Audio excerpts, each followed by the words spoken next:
Swayam Prabha. Digital India. Educated India.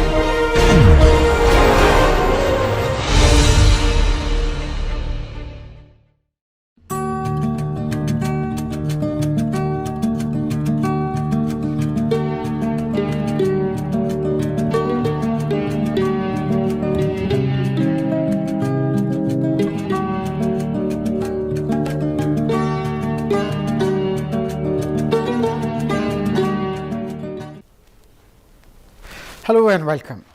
Today's topic is value proposition canvas. Value proposition and value proposition canvas. Value proposition is central to any startup or any entrepreneurial venture. That's what we explained in the previous session. And let us analyze the value proposition per se. Ideally, you would prefer to have a product or service that customer will lap up, they will buy desired quantity at a price that will make you profitable. But then majority of the technocrats, they think that they know whatever has to be done, and eventually they fail to meet customer expectation. They feel that they know what customer actually want and what pain is there. The process of creating customer and making them buy is through a sales funnel. That's what we explained several times in the past.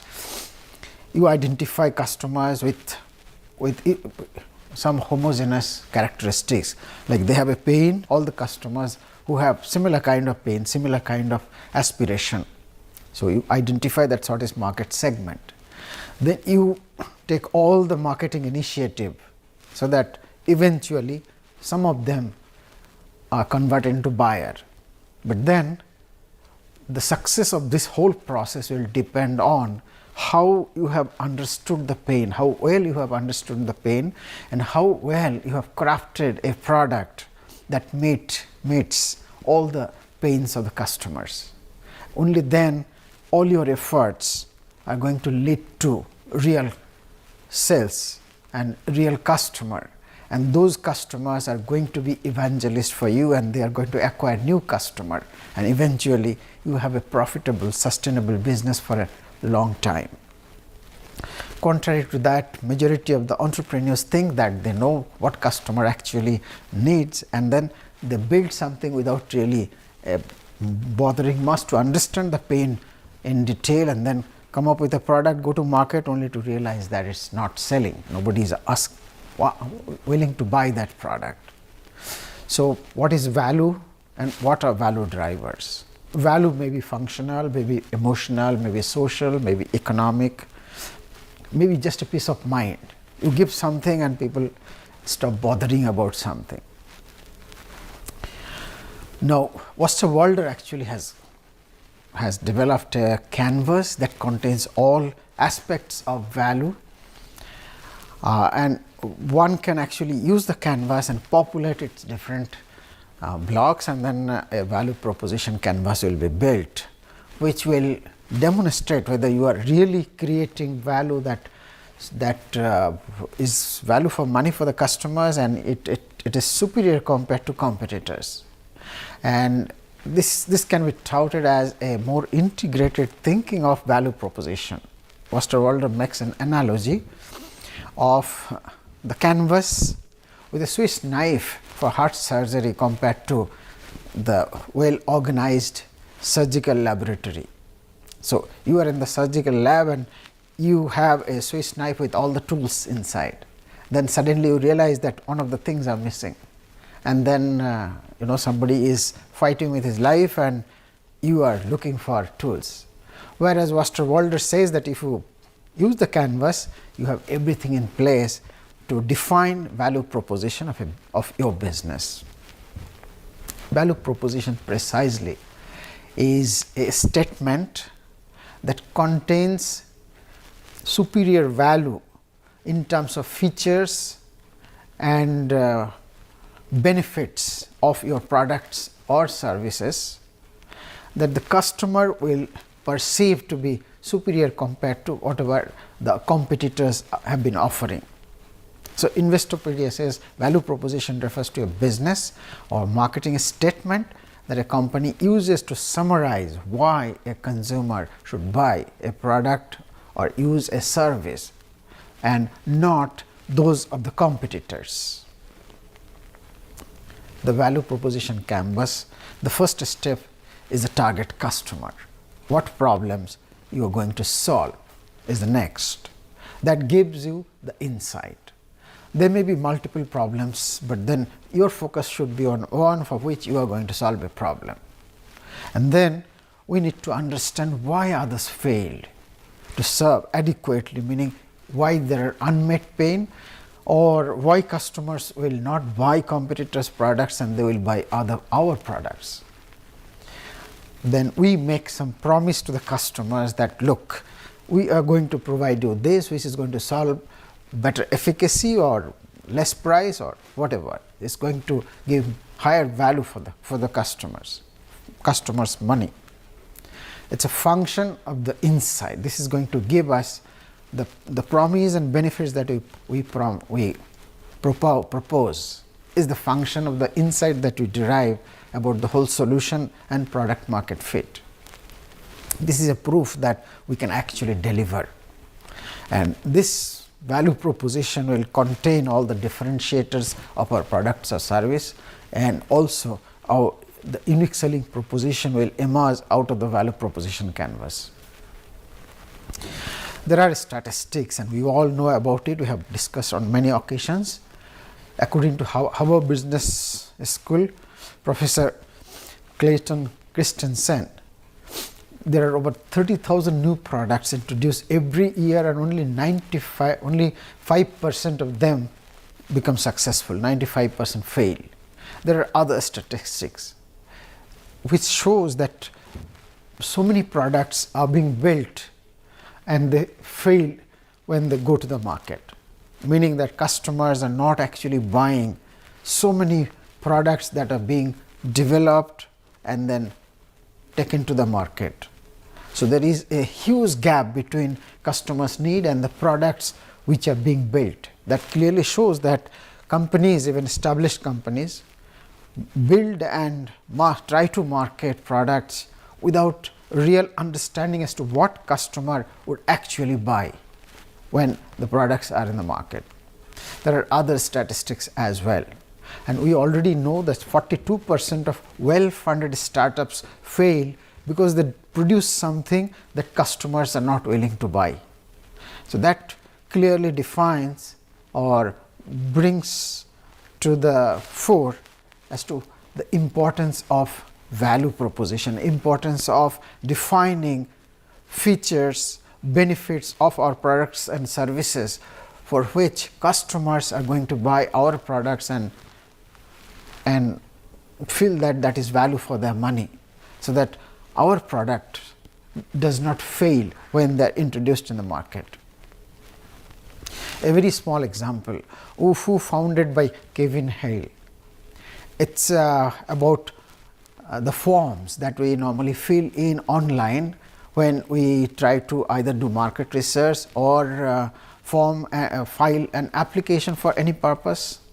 They raised only $118,000 and they sold to SurveyMonkey, which is now at present the major forms provider, for $35 million. $35 million is not big money, but look at the percentage return that investors gained out of this investment. It gave 29,561% return to the investors. That's it. But then why it happened like that? Why so much of value could be created? Because they built a product based on their insight that there is a lack of this kind of a product in the market. When they try to fill in their own information in a form, they realize these forms are crazy and there is no good forms available in the marketplace. So, build their own and then they give 29,000% return to their investment. So, it is very important to understand the gap between what customers need and what actually are being offered by competitors, and only then we can identify a unique value proposition. A value proposition represents the sum total of features of your product or service that customer will perceive as value for their money. Now, everything depends on the target audience. If your target audience does not require the basic needs, but we are trying to fulfill the basic requirements, then perhaps we may not go anywhere. So, the famous Maslow's hierarchy of needs can be our guiding tool to understand where we should actually focus to build value. So, the bottom part of this pyramid is the functional needs. So, if somebody is at the bottom of the pyramid and we are trying to build a product for him or her, then obviously functional characteristics are the most important parameters.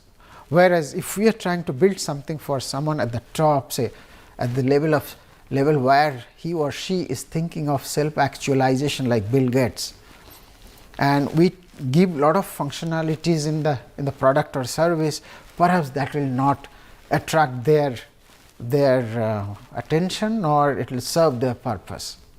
So, understanding our customers and at what level the customers are in this Maslow's hierarchy pyramid will help us to focus on the features that we should accentuate and the features that we should either eliminate or downplay.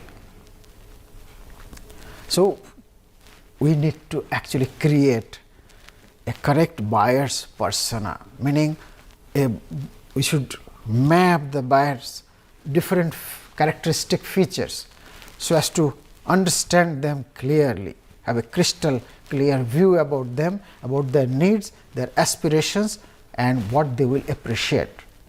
Only then we shall be able to come up with products which will satisfy them, and they will spend money to buy that.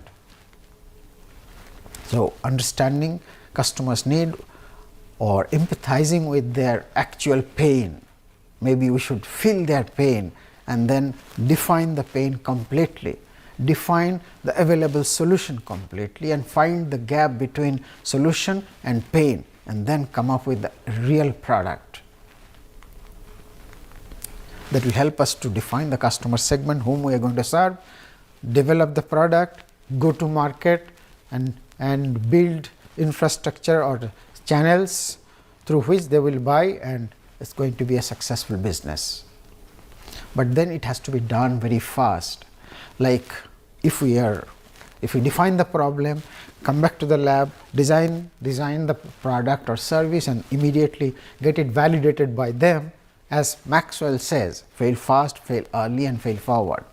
Meaning that we have to do everything fast. We get the pain, define the pain, build a prototype, get it validated. We should not wait for a year or two to fine tune the product completely and then go to market. We have to, if the product is not going to be successful, let us fail fast and then understand why it is failing and then restart. In the process, we save resources, we save money, we save time, and we meet success early on, and then we can continue to build a sustainable business model. So, when we think of features, we talk of value, we talk of benefits to the customer. Actually, there may be a list of things, but then the list can be almost like endless. Here are some of the things that customers always look for in products, some product or services. So, they may vary from product to product, but then majority of the cases quality, efficacy, usefulness, esteem, ease of installation, configuration, maintainability, safety, ease of use, etc. definitely are part of the whole scheme of things. So, where we focus, like esteem is for people who are at the level of say at almost like the top level, or maybe just one below the top level. how to design the value proposition. Value proposition is carefully crafted pitch explaining the advantages of your offering over those of the competitors. Every employee necessarily should know about the value proposition, so that it is always the back of their mind, and whatever they are doing, they are trying to focus on that. Suppose superior quality is your value proposition, so no employee should compromise on quality, whatever is the cost perhaps. Of course, there will be guiding principles as to about the cost as well, but then if quality is the value proposition, everybody should know, so that everybody is trying to attain that or focus on that point. But then there are two approaches about those creating the value proposition, building a product and delivering. The first one is trying to know your value proposition from the users by closely and deeply empathizing. You meet them, you watch them, and then gradually try to understand their pain and try to understand the gap between solution and pain, available solution and the pain. And then you understand the pain, and then you understand how many people have the pain, so that you have a fair idea about market size, segment and then market size. But and then you come back and start making a value proposition in the form of a product or service. Whereas there can be another approach in this, in specific cases, in all cases.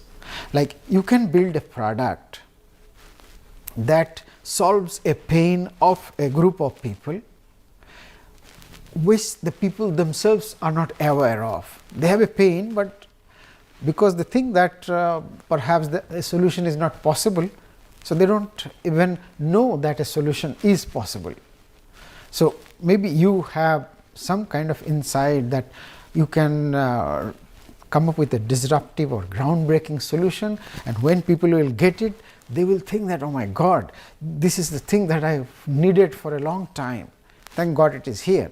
And then they are going to lap it up. You have a wonderful business, and because other people will not realize it so fast, and you have a huge competitive advantage, huge pricing power, because other people are not, means there is no competing product. So you have almost like monopoly in the marketplace.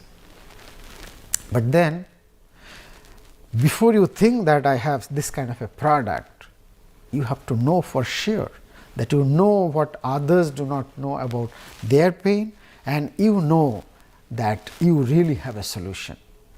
That requires a lot of smartness, lot of understanding, that you really know that people are not aware of their pain, and you actually have a solution. When that is available, people will just lap it up. Now the first approach, as I said, it involves empathizing. But before empathizing, you have to profile, or through empathizing, you have to make a detailed profiling of the customer, know their pain, understand competing products, etc. Building a product with superior value proposition that customers will regard as superior product and or service is the perfect product market fit. This is referred to as product market fit. You have a product, there is a market, and the market think that the people in the market think that your product is superior compared to the competitors, is a product market fit. Now, most of the people take value proposition for granted. They think, okay, we know value proposition, there is something called value proposition and we have to create value, but then they may not interact with the customer, and they may actually think that they understand what a value proposition is, what a pain is, and our solution is going to be a perfect match, but eventually it actually may not translate, meaning that there is always a gap of understanding. It requires real engagement. Without really engaging with the customer, entrepreneurs should not think that we actually understand it. And there are evidences, empirical evidences that it happens, and many people actually fail to deliver at the end, spending a lot of time and energy and money. We talked about two approaches. The second approach, as the CEO of LinkedIn, Reid Hoffman, says, lucrative startups are often the result of wildly audacious solutions to problems people didn't realize they had. So, it is not just coming from my mouth, it is already established many of the disruptive technologies, disruptive products that came in the market and became winning product. They made an enterprise successful because the founders could identify an unmet pain about which the customers themselves were not aware, and when the solution came, that became a leading product. While it would be wonderful to have a perfect product market fit, it may not always be realized for many reasons. Most of the important reason is that you may not have the vision to see that customers has a pain. You talk to the customers, they do not have much idea about neither the pain nor the solutions. They may even think that a solution is not possible. So, you actually have to be a contrarian. You have to understand that people do not understand what they have. So, be a contrarian and come up with a solution and win. Like when Jack Ma started Alibaba, most of the people around him said, you must be crazy, you know nothing about internet and you want to start a business using internet. And then eventually it became one of the most valuable companies in the world. So, need to be a contrarian. Unless you are starting as disruptive or as breakthrough as LinkedIn or Alibaba, you should really be careful about this audacity that you understand what people do not understand. It may be better for you to follow the beaten path, meaning that you try to understand customer pains through empathizing, come up with a solution, go through the validated learning process, meaning build a prototype, get it validated by customer, get customer feedback, refine the product, then again approach to the customer. This whole cycle should continue as long as customers, different customers, not the same customers, tell you that they are satisfied with this product. If it is there in the market, they are going to buy. So, this is a wonderful example. We mentioned this earlier. Iridium Communications spent $6 billion, which is more than 42,000 crores in today's exchange rate. That was in 1989, only to realize that customers are not actually buying their service. They were offering communication from anywhere and everywhere through 66 satellite, that was launched around the world, around the earth, so that any communication from anywhere can be routed through any of 66 satellites, through 66 satellites to reach to any place whatsoever, wherever you are. So, they thought that we know customers' problem and we know that if we come up with a solution, customers are going to buy. So, after spending 42,000 crore rupees and launching a product, eventually they filed for bankruptcy in 99, only 9 months after they launched that product.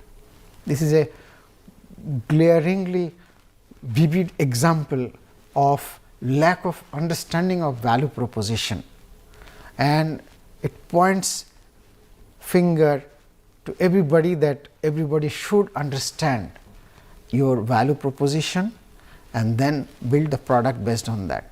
Eventually, they sold the company only for $35 million, and the fact is that customer did not want it. Why? Because the services were very costly, then customers were not ready to pay. So, they did not even ask the customer that this is what our service is going to be, are you ready to pay for that? Either they did not do that or they did not understand what the cost is going to be. So, they did not even bother to do the math as to what the cost is going to be, just launched it thinking that it solves a unique problem of the customer, and that is communication from anywhere to anywhere. That problem was there, but then the solution was not a product market fit for many reasons. That time the internet was not so all pervasive, the telecommunication advancement which happened after that was not there. So, many of the supporting industries were not matured at that point.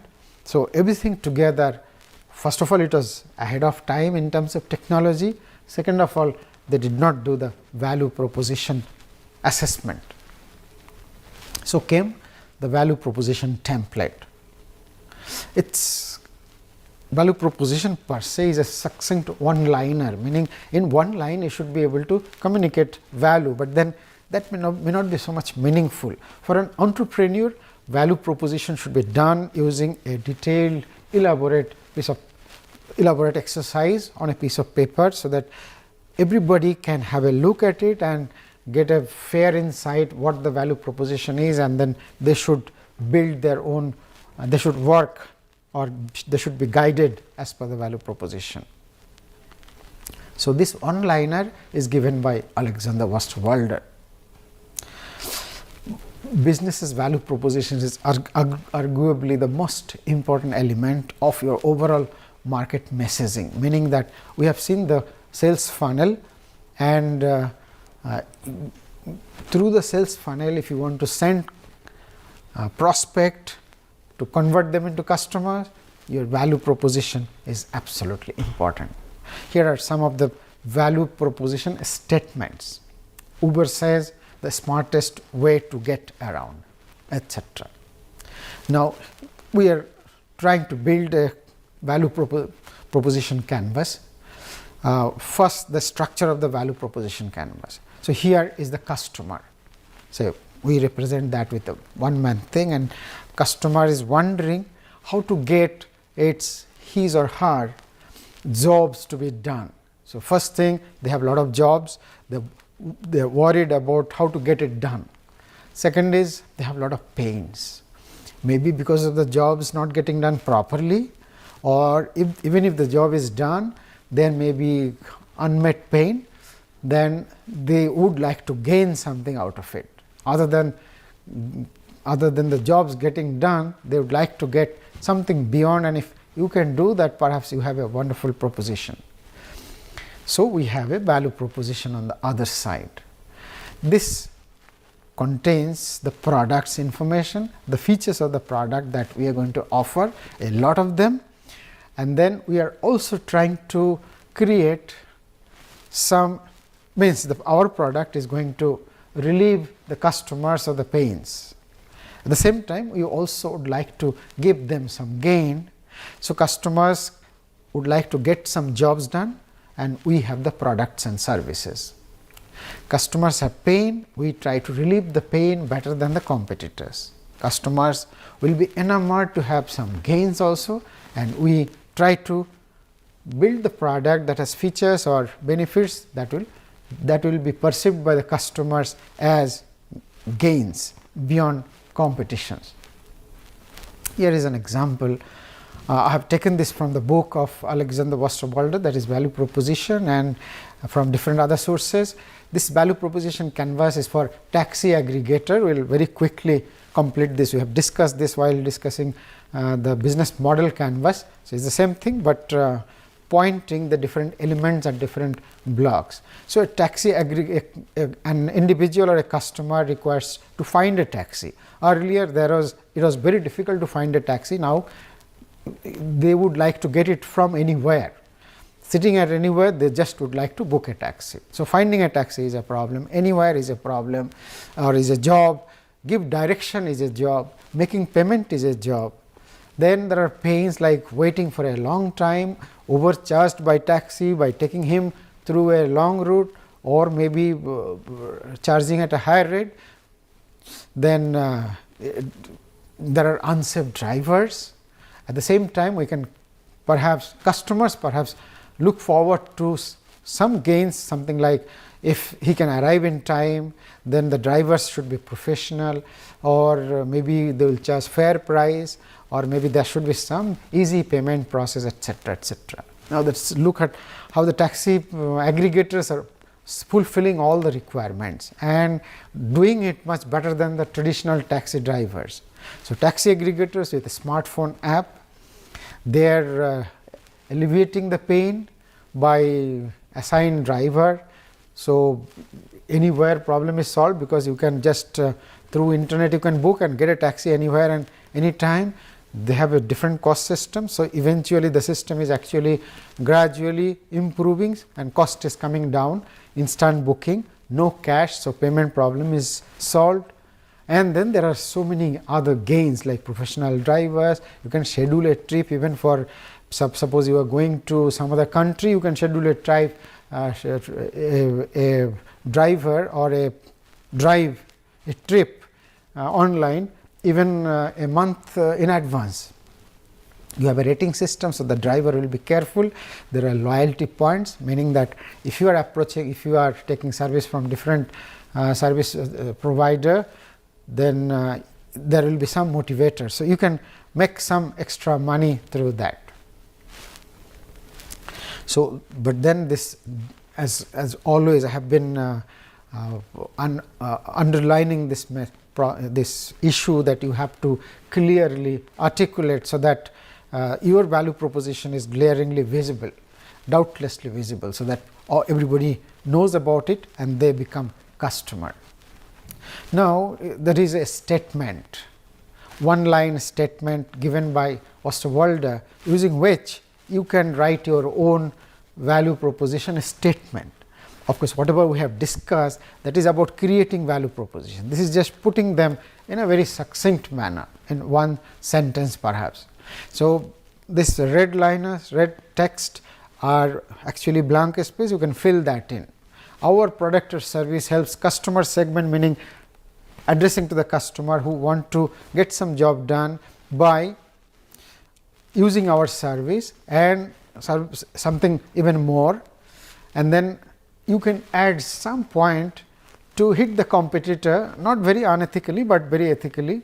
So, you can make some mild criticism to the customer, to the competitors. Say Osterwalder actually gave this for his book on business model. So, he says, our book helps business professionals who want to improve or build a business by gaining latest knowledge or strategies and gaining deep insight, unlike books without focus on the real issue like other books. So, likewise, this is the blank statement, you can just fill that in and then you have the business model value proposition statement done. Say same thing now populated. This is a wonderful presentation by Osterwalder himself. So, it is better that all of you should visit this presentation once, will be a supplement for remaining of the knowledge that you need.